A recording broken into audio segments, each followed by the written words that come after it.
बसमिल्लाहिर्रहमानिर्रहीम। आप जानते हैं कि हुकूमत और उलमा के माबैन जो मुज़ाकरात हुए उसके नतीजा में मसाजिद खोलने की मशरूत इजाज़त मिली है। अब एक बहुत बड़ा तबका ऐसा है जो उलमा के इस फतवा पर या उलमा का जो ये इत्तेफाक हुआ उस पर पूरा एतमाद करता है और मसाजिद में जिस तरह हिदायत दी गई हैं वैसे ही नमाज़ पढ़ने के लिए आता है और प्रिकॉशंस जो हैं उनका भी लिहाज रखता है।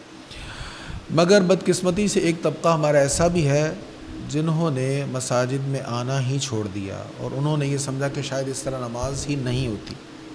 आज मैं गुजारिश करूँगा एक तीसरे तबका से जो मसाजिद में तशरीफ़ लाते हैं, नमाज़ पढ़ते हैं, लेकिन उलमा पर एतमाद भी नहीं कर रहे।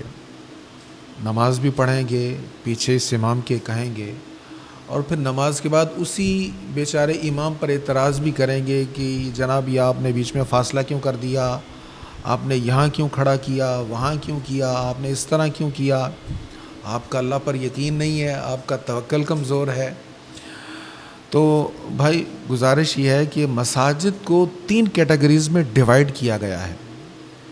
सी कैटेगरी वो मस्जिद है जिसको किसी भी वक्त आकर चेक किया जा सकता है। बी कैटेगरी वो मसाजिद हैं जिनको तरावी के वक्त और जुमा के वक्त ज़रूर चेक किया जाएगा।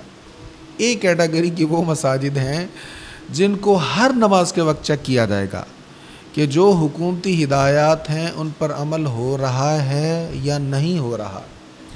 जिस मस्जिद में इन हिदायत पर अमल नहीं होगा उसको सील कर दिया जाएगा।